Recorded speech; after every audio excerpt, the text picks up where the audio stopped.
Para los siguientes dos ejemplos, vamos a usar un sistema libre de células que son los orgánulos aislados y específicamente la fracción citosólica de las células. Y nos vamos a mover a otro órgano. Vamos a dejar al hígado y nos movemos al intestino. Es conocido que el intestino posee una elevada capacidad de glucólisis aeróbica, es decir, que produce lactato por la vía glucolítica aún en presencia de oxígeno en las células. Inclusive se ha postulado que este tejido no presenta el efecto Pasteur. Y recordemos que el efecto Pasteur nos señala que cuando un sistema pasa de condiciones anaeróbicas a condición aeróbica, se disminuye el consumo de glucosa. Y esto es así porque en condiciones aeróbicas el piruvato es oxidado dentro de la mitocondria a acetil-CoA y llevado al ciclo de Krebs, y esa oxidación eh, mitocondrial de estos carbonos produce muchísima mayor cantidad de energía que la fermentación de glucosa hacia lactato, y por lo tanto se requiere un menor consumo de glucosa por estos organismos. La producción de lactato en la mucosa intestinal parece que está relacionada con el proceso de absorción de la glucosa.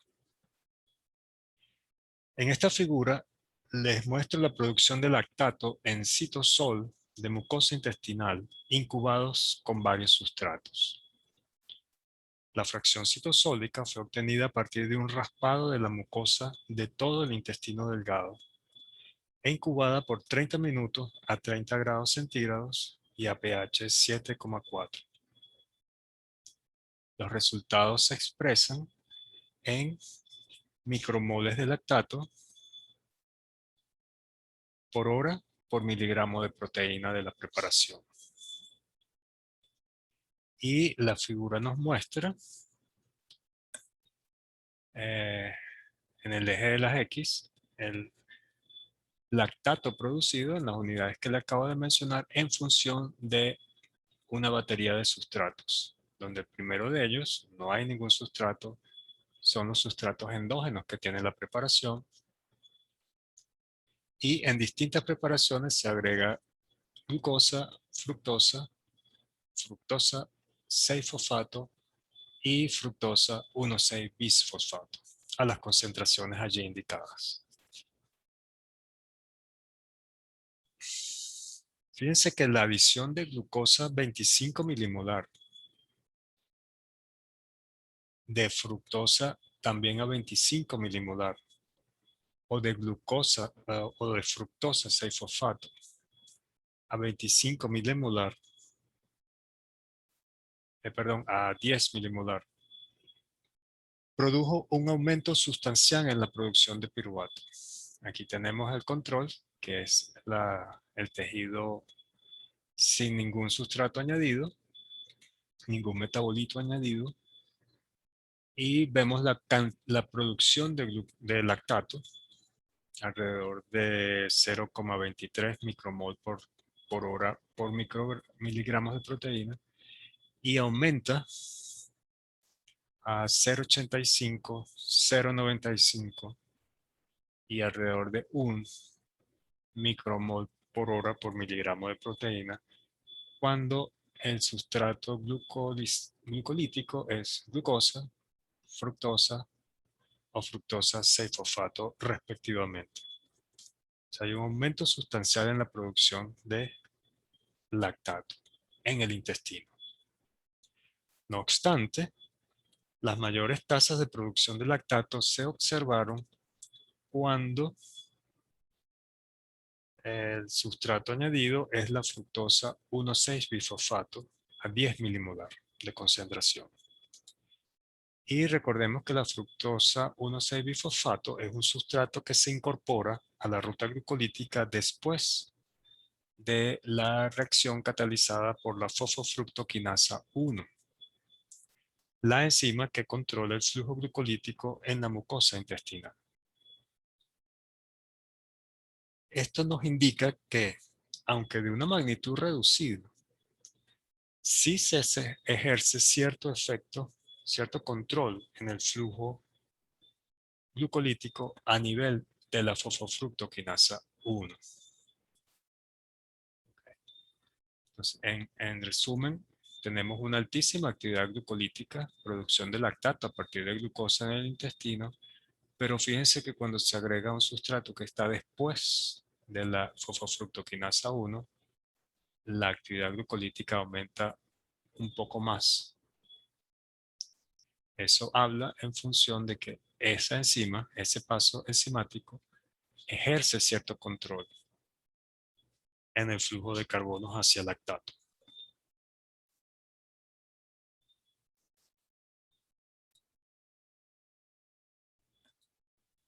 Como un segundo ejemplo de la fracción citosólica, les muestro en esta figura la comparación de la actividad relativa de la fosfofructoquinasa 1 en la fracción citosólica de la mucosa del intestino delgado en comparación con la actividad en la fracción citosólica en hígado de rata en ambos casos. En el gráfico tenemos en el eje de las Y la actividad relativa de V dividido entre V mayúscula y vemos que va desde 0 hasta 1, una relación de actividades que ya vamos a definir, y eso se midió en función de la concentración de uno de los sustratos de esta enzima, que es la fructosa 6-fosfato, desde 0 hasta 3 milimolar. El otro sustrato es el ATP y la concentración de ATP se mantuvo constante en cada uno de estos experimentos. La actividad de la fosfofructoquinasa fue determinada tanto a pH 7 como a pH 8, correspondiente a la relación pH 8, perdón. Entonces, la actividad relativa V entre V mayúscula corresponde a la relación entre la actividad enzimática medida pH 7, donde la enzima expresa sus propiedades alostéricas, para cada concentración de fructosa 6-fosfato, y la actividad máxima a pH 8, donde la enzima no está sujeta a la regulación alostérica.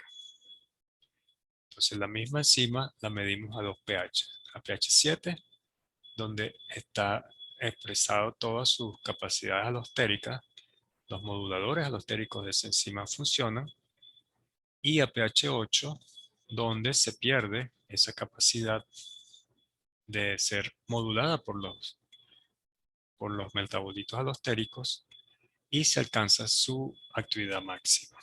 La relación de esas dos, B pequeña entre B mayúscula, es la actividad relativa que se expresa en esta figura.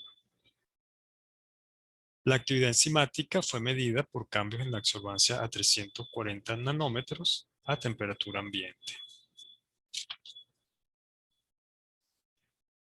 ¿Qué nos dice esta figura, este experimento?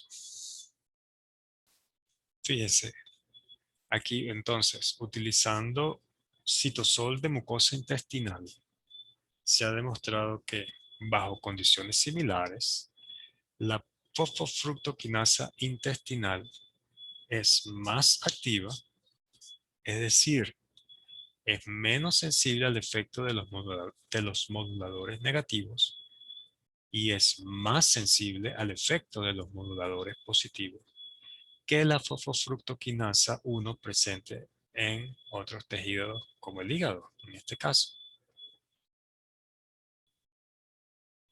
Entonces, específicamente, la figura muestra que a pH 7, la isoenzima intestinal alcanza un 80% de su actividad máxima a pH 8. Fíjense que es asintótico aquí con el valor de 0,8 de actividad relativa. 0,8 o 100%, como quieran expresar. Mientras que la fosfofructoquinasa del hígado solo alcanza un 40% de su actividad máxima. Eso nos está hablando entonces que la PFK en el intestino es mucho más activa que en el hígado. Y esto explicaría en parte por qué la mucosa intestinal tiene una alta tasa de glucólisis en anaerobios, perdón, en presencia de oxígeno.